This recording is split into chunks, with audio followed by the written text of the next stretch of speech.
Nous sommes ici. Nous atteindrons la station équinoxe, début du printemps, la semaine prochaine.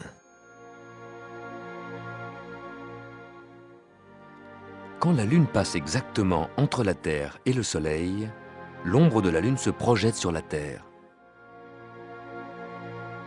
C'est l'éclipse solaire.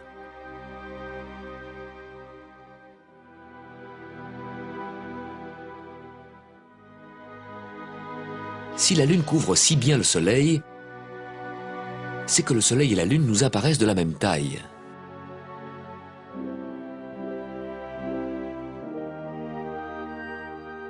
En réalité, le Soleil est énormément plus grand que la Lune et se trouve énormément plus loin. Mais par un hasard extraordinaire, le Soleil qui est 400 fois plus grand que la Lune se trouve aussi 400 fois plus loin. Donc il nous apparaît de la même taille. L'éclipse totale est unique dans le système solaire. La Lune qui occulte le Soleil avec une telle précision, on ne peut voir ça que depuis la Terre. Mais ça ne fonctionne pas toujours, car l'orbite de la Terre n'est pas un cercle mais une ellipse. Tout comme l'orbite de la Lune. Il peut donc arriver que le jour de l'éclipse, nous soyons plutôt près du Soleil et qu'en même temps la Lune se trouve plutôt éloignée de nous. Du coup, la Lune n'arrive plus à couvrir complètement le Soleil et au lieu d'une éclipse totale, nous avons une éclipse en forme d'anneau.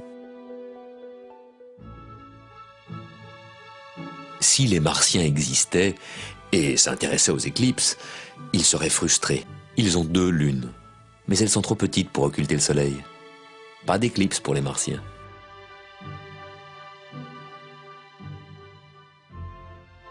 En principe, il devrait y avoir une éclipse solaire tous les mois, car la nouvelle Lune traverse l'axe Terre-Soleil chaque mois.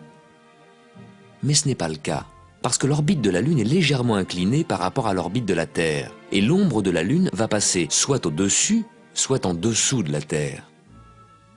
Pour que l'ombre de la Lune tombe pile sur la Terre, il faut que la Lune se place exactement dans l'axe Terre-Soleil.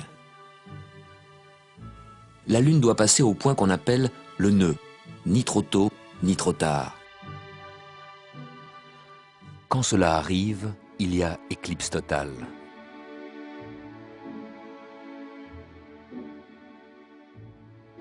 Six mois plus tard, après 6 nouvelles lunes, une fois de plus, la Lune pourra se placer dans l'axe Terre-Soleil.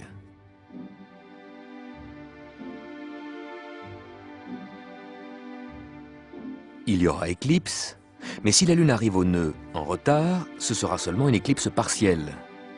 L'ombre de la Lune ne fera que frôler la Terre. Éclipse partielle.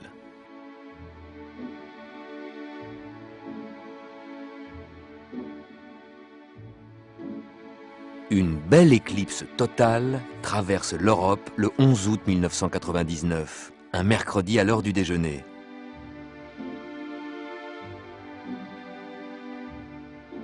Et voici la trajectoire d'une éclipse totale aux Antilles le 26 février 1998. C'est très rare de pouvoir observer une éclipse totale du Soleil. Il n'y en a qu'une ou deux chaque année. Et comme la zone d'ombre totale est une étroite bande d'environ 200 km de large, il faut beaucoup de chance pour être au bon endroit, au bon moment.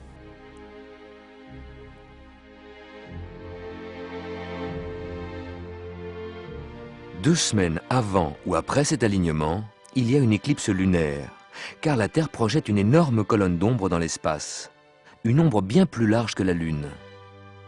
Donc 2 semaines avant ou après l'éclipse solaire, la Lune va plonger dans l'ombre de la Terre. Tous ceux qui sont sur la moitié nuit de la Terre pourront voir l'éclipse de la Lune. Vous verrez l'ombre de la Terre, notre ombre, se dessiner sur la pleine Lune et l'obscurcir.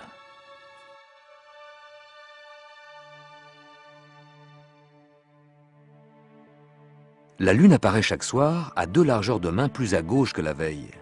Vous pouvez donc, d'un jour à l'autre, imaginer le mouvement très lent de la Lune sur son chemin autour de la Terre.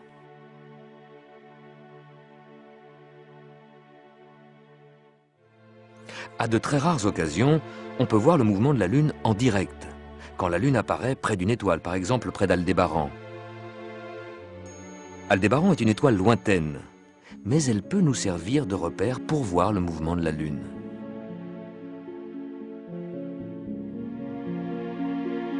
Le croissant de Lune semble s'approcher de plus en plus de cette étoile.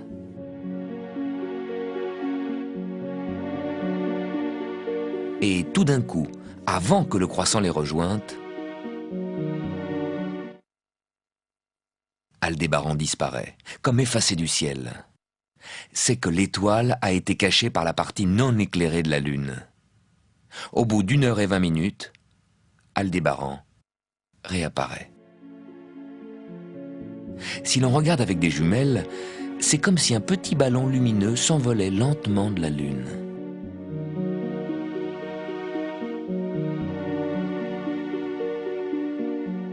Normalement, le mouvement de la Lune qui tourne autour de la Terre est trop lent pour être vu. Mais ce soir-là, grâce à Aldébaran, on pouvait enfin voir la Lune bouger.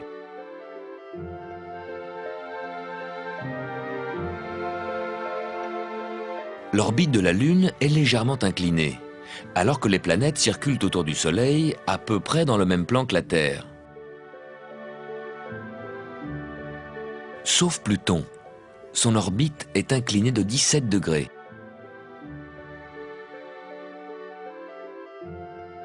L'orbite de Hale-Bopp, la nouvelle comète de 1997, est passée carrément à angle droit au-dessus du plan des planètes.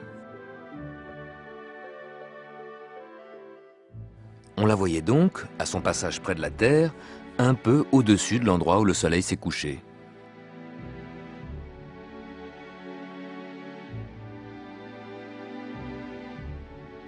Sur son orbite surélevée, cette comète est passée fin mars 97 au plus près de la Terre. Une semaine plus tard, au plus près du Soleil, puis elle a plongé vers le plan des planètes. Mais pendant ce temps, la Terre a avancé sur son orbite et le Soleil s'est glissé entre nous et la comète. On ne la voyait plus.